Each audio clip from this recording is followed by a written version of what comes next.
వర్షం గట్టిగా కురుస్తోంది. హైదరాబాద్ ఔట్స్కర్ట్స్లోని ఓ పాత ఫామ్హౌస్ వైపు పోలీస్ జీప్ స్పీడ్గా వెళ్తోంది. ఆ ఫామ్హౌస్లో ఒక యువతి శవం రక్తపు మడుగులో పడి ఉంది. శవం పక్కన రక్తంతో గీసిన త్రిభుజం గుర్తు.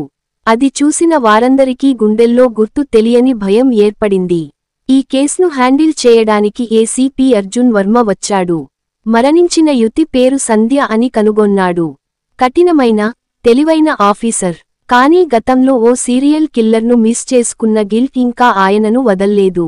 అర్జున్ శవం దగ్గర క్లూస్ పరిశీలించాడు. ఆ రక్తపు త్రిభుజాకారం చూసి అతని ముఖం ఒక్కసారిగా కోపంతో రగిలిపోయింది. అర్జున్, ఇది సాధారణ మర్డర్ కాదు. ఈ గుర్తు ఒక సంకేతం.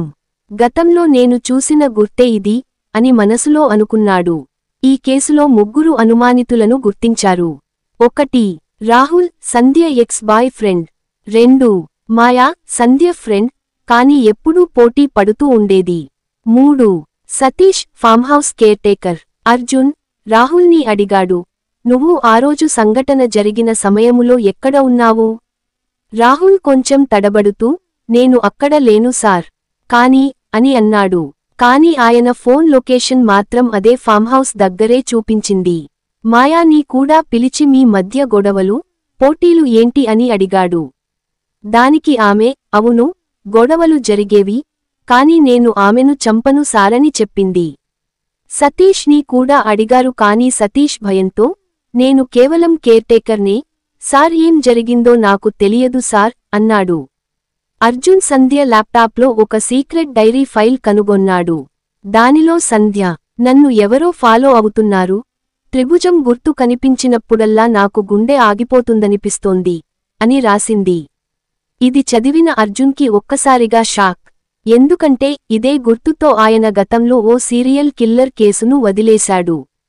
ఫోన్ కాల్స్, రికార్డ్స్ చెక్ చేస్తే అసలైన కిల్లర్ ఎవరో బయటపడింది. అది రాహుల్ కాదు, మాయా కాదు, సతీష్ కేర్టేకర్. అతను రహస్యంగా ఒక ఆఘోర గుంపులో ఉండేవాడు. ఆ గుంపు ప్రతి పూజకి ఒక యువతిని బలి ఇచ్చేవారు. అందుకే ఈ త్రిభుజం గుర్తు. సంధ్య ఈ విషయాలు అన్ని బయట పెడతానని బెదిరించగానే ఆమెను పూజకి బలి ఇచ్చేశాడు.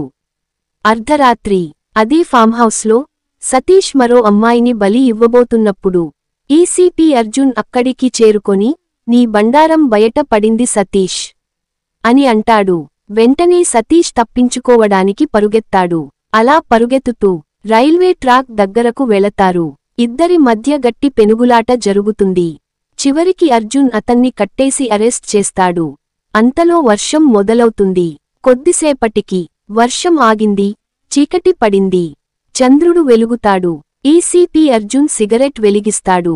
అతని మనసులో ఒక్క మాట, క్రైమ్ ఎంత చీకటిలో దాగినా లా ఎప్పుడూ వెలుగులోకి లాగుతుంది. ఈ క్రైమ్ థ్రిల్లర్ కథ నచ్చితే లైక్ చేయండి, మీ ఫ్రెండ్స్కి షేర్ చేయండి. ఇంకా ఇలాంటివి వినాలంటే తప్పక సబ్స్క్రైబ్ చేయండి.